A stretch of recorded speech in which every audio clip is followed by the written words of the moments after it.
Well, Squad 7.3 has been released, and Squad has hit a all-time high for the folks online playing. There's quite a few people out there asking how to squad lead, and there's a million resources answering those kinds of questions. I often recommend people go check out captain's guides on there. There's some of the more thorough ones, as long as you've got a little patience to go through. He's got some good long-form stuff, which is fantastic. Go through that. You'll also look online and see a whole lot of recommendations and tips from people as to how to be a good squad lead. But sometimes it's a little confusing. You get so many recommendations. Which ones are the most important? What are the things you really ought to focus on the most? That's what I'm hoping to outline here. Here are the most important things. We're going to set them out in a typical tier format and point out the things that are probably the biggest items to focus on. If you're new to squad lead, this is how you be really effective with what you do, and it's not hard. So we're just going to kind of dive right in. We've got 4 different categories of things, of tasks that squad leads have to consider. The first group here, the white one, is going to be your squad's task as a whole, what your squad's actions are, what actions your entire squad's going to be taking. So I'm going to start off here with talking about, you'll see people say, defend the friendly capture point, right? You usually have a defensive point and an offensive point that you're attacking. So defend the friendly capture point. Your squad doing that. I will tell you right now, that is S tier stuff, because so many people want to be on the attack. They will wander off the defensive point, or they will ignore it entirely, and it gets left wide open so often. Have your squad focus on defense, and it's going to be a massive benefit to your team, and you'll actually see more action than you realize, because the enemy team will be there and you'll be in an advantageous position. Definitely defend the friendly capture point. Next item on here we've got is defending the friendly fob, right? You've got to, if you're placing these fobs, you'll hear people say all the time, defend the fob that you put down. Well, how important is that? That is easily S tier stuff. And we'll say anything, the further to the left something is, the more important it is. Yes, if you have to choose between defending the fob and defending the point, you defend the fob, else you've got nowhere else to spawn to do anything. If nobody is defending the fob, you need to see about getting 1 or 2 of your guys to stay back.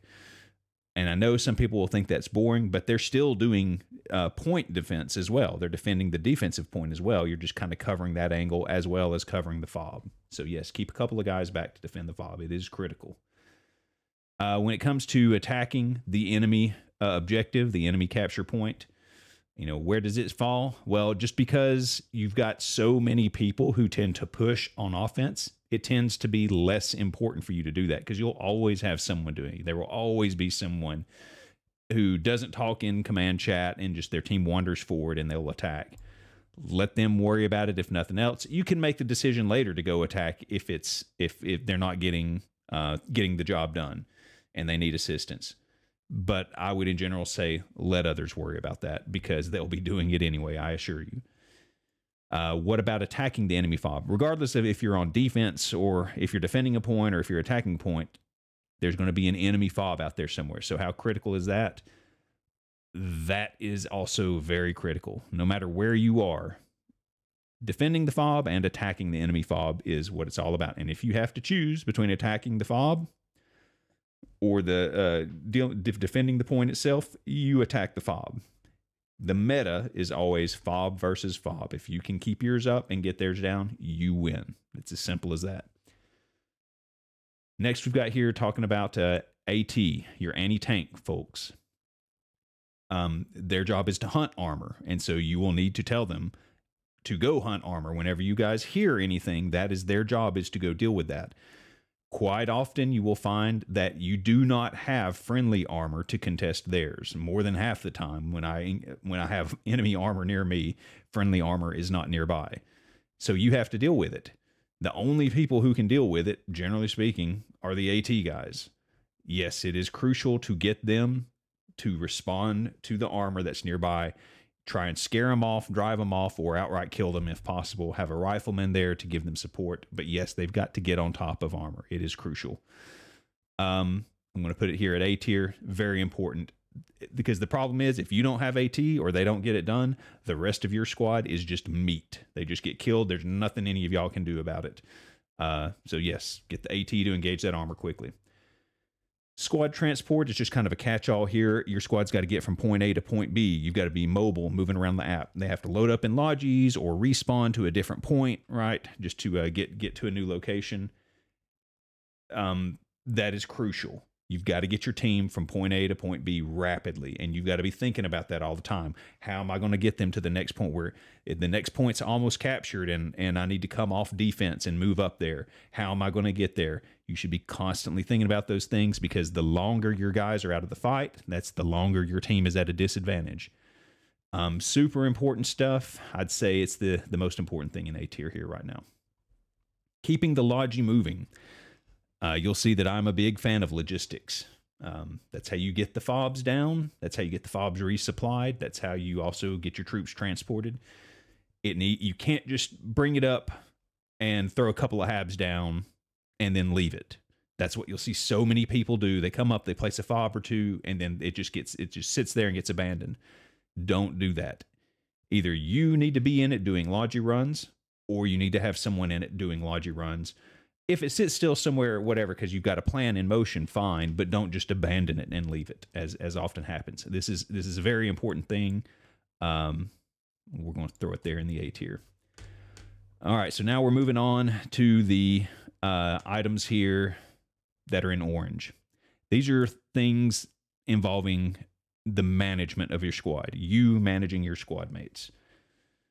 So first of these is implementing squad suggestions when possible. They're going to recommend, hey, squad lead, suggest we go, over here to this point to help attack. Or squad lead, can you get me information as to why squad 8 just got wrecked on the map? Hey, SL, can you get a rally down for us? They'll have questions and they'll want answers. Sometimes it ggets overwhelming. They have so many questions. Most of the time you can handle it though. But yes, implement their suggestions, answer their questions when possible. It's a mark of a good squad lead. Is it critical as this other stuff? Well, I mean, to be honest, if my squad lead is doing all of these other things that are going to be in the S and the A tier, I'm not going to have many suggestions for him to implement anyway. So yeah, it's important, not as important as the stuff up here, but you definitely need to listen to your squad. They've got a wealth of knowledge. Take advantage of it. Squad preparation. So we're sitting at main. You've got to decide, do you have the right kits in your crew? Do you have the medic? Do you have the AT that you need, etc.?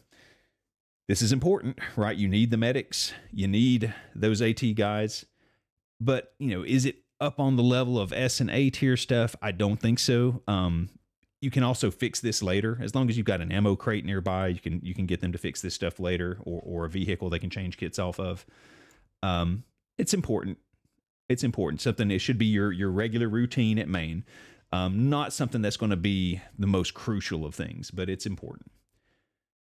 Training new squad players. We've got a whole bunch of new people coming in. New folks who want to know, what does it mean when you say we have a 3 chevron cap? Or, there's 2 of us on the point. Why isn't it capturing? Just all the questions, reasonable questions that new players would have. There's only so far that the training takes you, and a lot of the people don't even do that, like it or not. So who's going to train these guys? You all. The community is going to train them, and then just the School of Hard Knocks is going to train them. So how important is it for you to deal with that? It's important, but you've got an entire team to help them out. All the people in your squad, the people, other players that are nearby, delegate that out. Let them help it. You're busy. You're busy trying to keep the rest of the guys happy. So it's important, but don't let it overwhelm you. It's kind of low priority on your list of things to do if you have time to.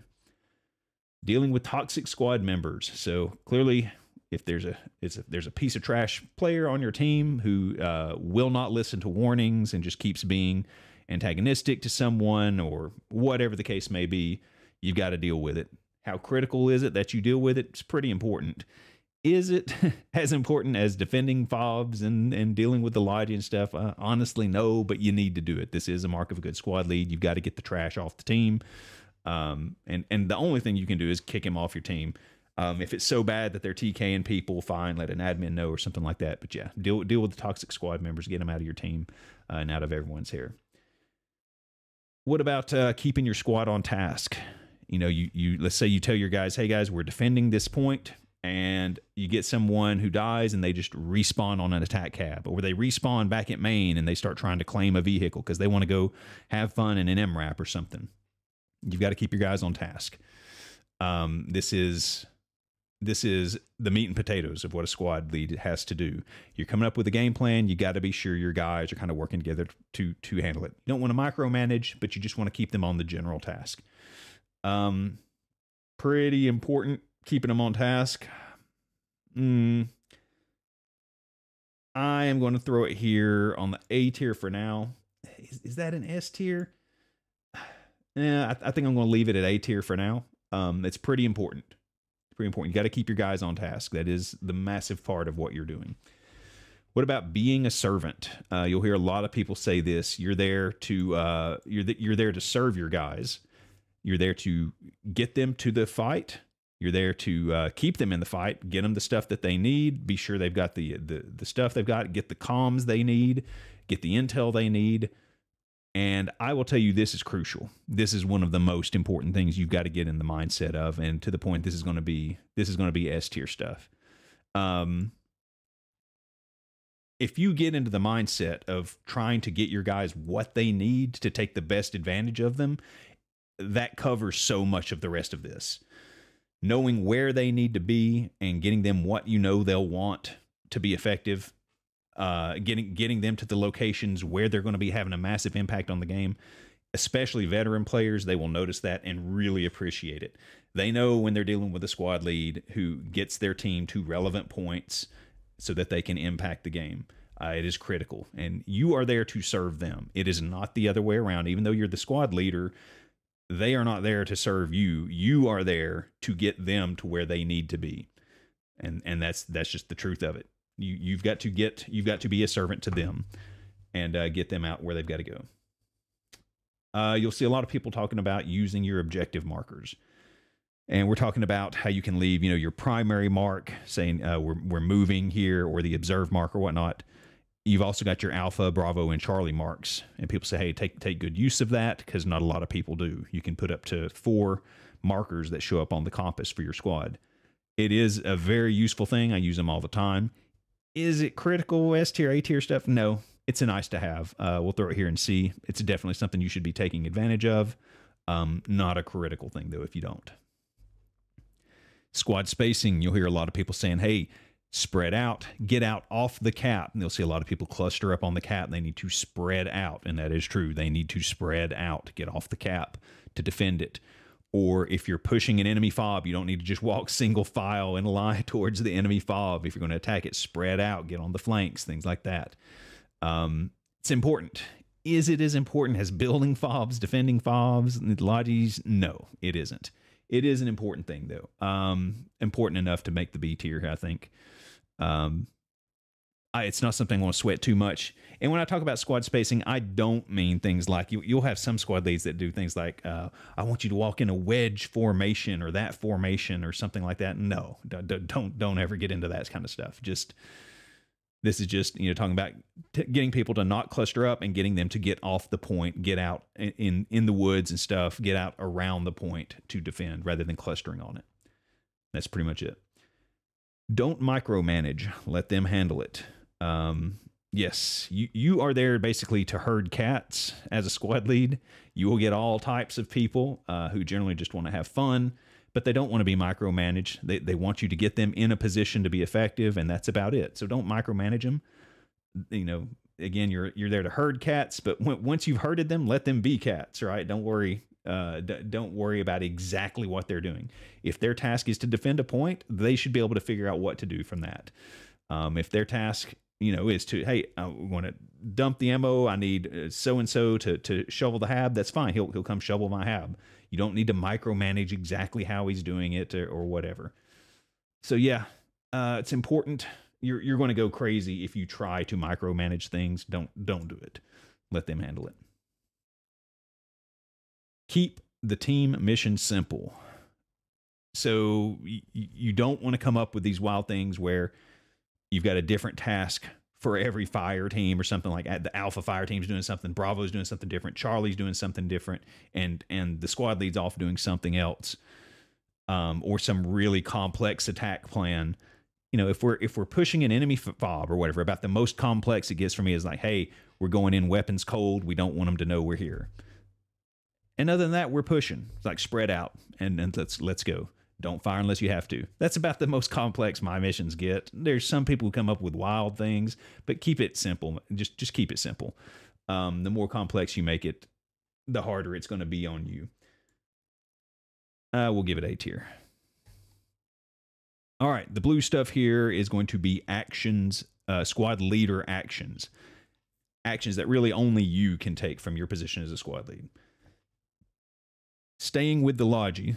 The reason I list it here is because as a squad lead, there are things you can do with the Logi, such as placing fobs that no one else can do. Staying with the Logi, pretty darn important.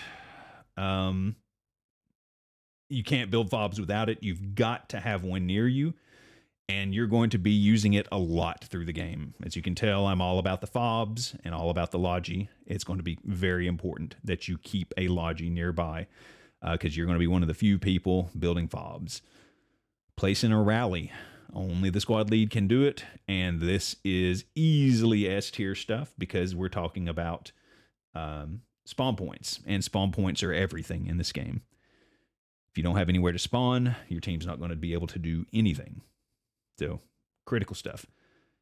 All right, placing primary and backup FOBs as needed. All right, so this is literally just talking about putting down an FOB on a useful cap, on a useful point. You're putting out your primary and backup FOBs. Needless to say, I suspect this is probably going to be number one over everything. This is your biggest job to do, in my opinion. As a squad lead, your responsibility is not only transporting your guys, but part of transport is just giving them somewhere to spawn. The entire team now can spawn off these fobs that you're putting down. And if you're putting them down on useful points, now the entire team can spawn somewhere useful. If you don't have any, they can't spawn anywhere useful. You've got to keep doing this. You can't just put one or two down and call it a day, unless you're on a team with a lot of good squad leads. If you're on a team with a lot of good squad leads and they're all putting down a couple of useful habs, then you're not going to have too much to worry about. But chances are you're going to be in games where you're the only one putting fobs down. And boy, those are the frustrating games. And a lot of y'all know what I mean. If you're the only one putting fobs down, you'll get very frustrated with the team in general. And rightfully so. The squad lead's number one job is getting out there and getting useful FOBs built for the team. You've got to stay on top of that. All right, so hammered that home enough. What about ancillary fobs? So we're talking about, you'll hear people talking about flanking fobs, right? Where you're attacking an enemy fob, you build it on the flank of an enemy fob so that you can push from a different direction. You'll hear ATGM or toe fobs, mortar fobs. Well, this is going to be the first one to go into situational territory. There's times where these things are great ideas, and probably more often times that they're horrible ideas. I would wait until you're experienced and you know when they're needed to mess with these. You never want like 9 people on a mortar fob. I'm sure most of y'all know that. You never need 9 guys on a toe fob. Flanking, I've seen some horrific flanking fobs where they're just terribly out of position, taking forever to run from somewhere that they shouldn't have built. So anyway, it's totally situational, and this is worth waiting until you're a little more experienced to even worry about those. What about emplacements? You know, throwing out repair stations, tows, MGs, mortars, whatever, throwing out your emplacements on a regular fob. Yeah, again, situational. I mean, a lot of this stuff can be very useful. Repair stations, obviously critical for armor teams if they're asking for it, if they care about it, and if you're even dealing with people who care about it. So yeah, and a tow can be very useful depending on the situation. So again, situational, don't worry about it too much. You've got lots of other squad leads who might be at some of those fobs who could put things down as well if they want them. Proper hiding of the FOB and the HAB. So you'll hear this a lot. Placing the radio, the proper placement of it. You want to hide it. Don't just put it on the roof. Don't put it in the middle of the road where anyone can see it. Or they'll tell you, what about your HAB? You got to make sure your HAB has multiple exits or it's going to be easy to camp. You got to be sure it's inside if you can't. So all kinds of details regarding the placement of the FOB in the hab. Well, all of those things are kind of important. None of it is really on the same level as these other things. Don't worry about it. If you can get down basic radios, like yeah, you don't put them down in the middle of the road or something. But if you're hiding the radio in a bush and you get a hab down in a decent area, fine. That's all we need. It doesn't need to be perfectly placed. There are some people who really push this and they have very high expectations for high quality FOBs. Don't worry about it. Just get something usable down in a decent area, and that is fine. And it is infinitely better than having nothing. You'll also see a lot of people say you need to be familiar with all of the different kits. You need to have knowledge of the AT, the hats, the lats, the marksmen, the engineers. You need to be familiar with all of them to be an effective squad lead, is what a lot of people will say. I don't agree with that. And because in the end, it's up to those people to be familiar with their stuff. It's up to you to be familiar with squad leading. And it is rare that my knowledge of the other kits matters that much. I don't need to know the difference between a Carl Gustav and an in-law to tell much to my hack, because most of the time my hack guys know more about it than me. Don't worry too much about it. It's useful knowledge, yes. All knowledge in the game, most all of the knowledge in the game is useful. Don't overstress that, though. You do not have to be familiar with every kit. Predicting what is needed 5 minutes from now. This is one I don't see mentioned much, but I do agree this is something that starts to set a lot of squad leads apart from others. When you get to the level of experience where you can predict when something is going to be captured, or you can sense when trouble is brewing, and you look back in your next point back, there's no fob back there. You can start predicting what's going to be needed well in advance. That's where you start getting to be another level of a squad lead, I think. Is it as important as the S and the A tier stuff? No. It's up there, though. It is up there in terms of importance on the B tier, I think. That's really going to take you to the next level, but that just really comes with experience more than anything. You start seeing the patterns of how points get taken, points get lost, how armor fights unfold, and you can start to predict what you're going to need well in advance of needing it. Boy, this is a good one. This is a good one for all walks of life. Accepting criticism and ignoring hate. So as a squad lead, you're going to get a lot of flack at times. You'll have people who hate the way you placed a fob. They'll have scathing comments, just trolling in general online that you'll hear. But usually hidden in that, a lot of times, is some decent criticism. And it's up to you to accept some of that criticism and sort it out and just let the rest of it roll off your back. You will be a much happier person for it in general, and you will learn a lot more for it. Yeah, so accept the criticism, learn to accept it, just roll over. If someone's being hateful or whatever, that's fine. You know, find the nugget of wisdom that's in there and accept it and say, hey, you know, sorry, as a crap fob man, sorry, I'll try and do better on the next one. Don't get into fights with people online screaming back and forth. Who cares? Accept the criticism and just roll with it. Command chat. So, all of these yellow ones here, real quick to say, this is stuff dealing with command chat in general. You're working with the rest of your squad leads to achieve an objective. So command chat coordination, it got cut off. I should say coordination. So in command chat, this is you trying to coordinate with the rest of the squad leads.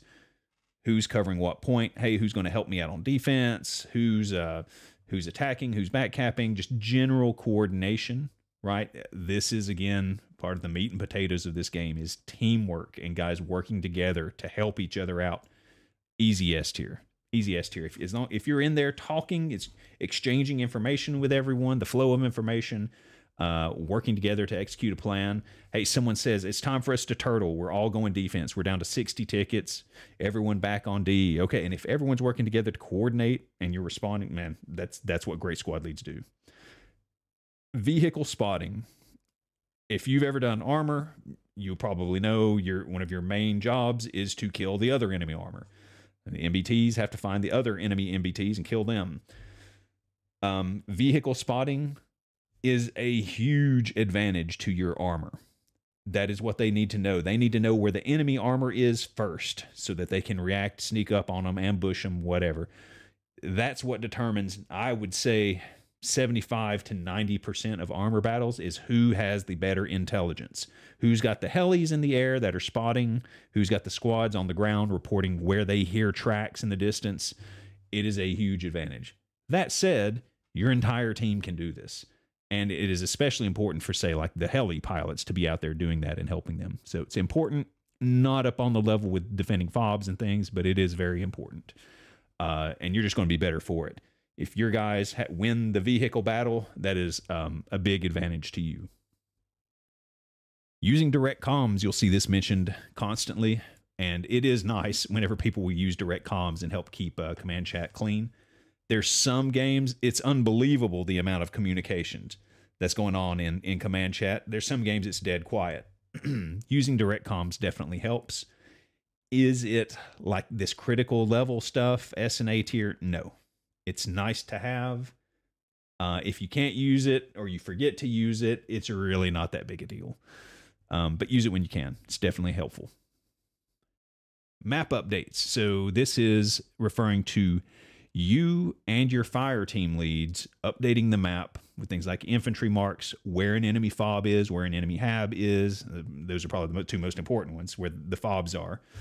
Again, super important, because not only are you conveying this to the other squad leads, you're conveying this to the entire 50-player team as y'all are putting out these marks. It's almost like a cheat, right? You can look on the map and see where the enemy is. And the more you take advantage of this cheat, the better.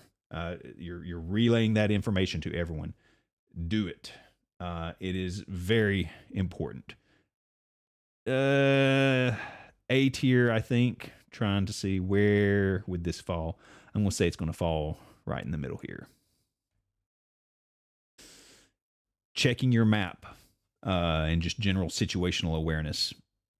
Boy, I can't count how many times I click the map. I've got my map button bound to my mouse that I'm clicking it so often. And most of the squad leads you'll watch whenever you're watching videos of them, they're just constantly popping up the little mini map onto their screen looking. They're trying to be situationally aware. It is huge, because that's what lets you know what you need to react to, right? You're seeing people mark things. They may not even call it out in comms. It may be some fire team lead on another team where the squad lead isn't even talking to you guys, but one of the fire team leads is marking something on the map for you all. There's a lot of stuff that will pop up on there if you'll pay attention. Easily S tier. You've got to constantly be looking at your map. You're going to spend way more time looking at your map than you will in any other role. Diffusing arguments. So you're out there in command chat. You will hear bickering every now and then in command chat. You wanted to help them diffuse things, get people off of it, shut up, we've got other things to do, but you want to be polite about it, right? You're trying to politely diffuse this stuff. Guys that will be competitive, some guys will be trolling, they just love to argue, whatever. Yeah, you want to diffuse it. Ideally, the commander is the one who's diffusing this, or some of the other squad leads, though, but you've got all the squad leads can help you with this, so it's a good thing to do, but don't worry about it too much. That's not really one of the core things necessary for making a good squad lead. Ensure the back cap is covered. Oh boy.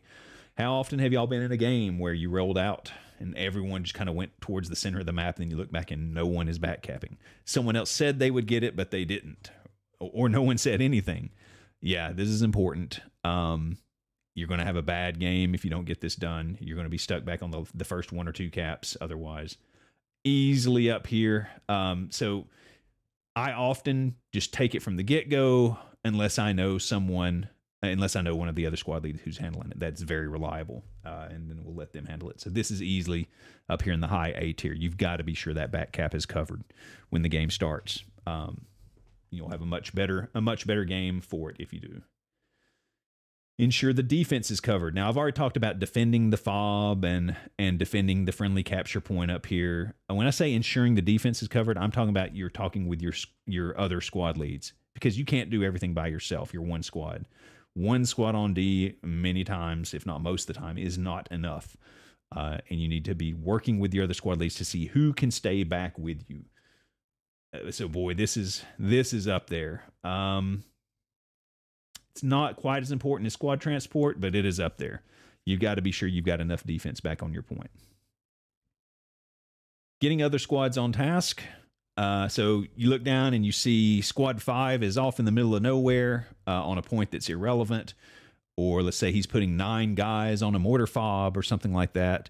Something they clearly shouldn't be doing, that even I know they shouldn't be doing. You want to gently correct them because your team is at a massive disadvantage. If they're going to take 9 guys out in the middle of nowhere doing something useless, they do need to be corrected.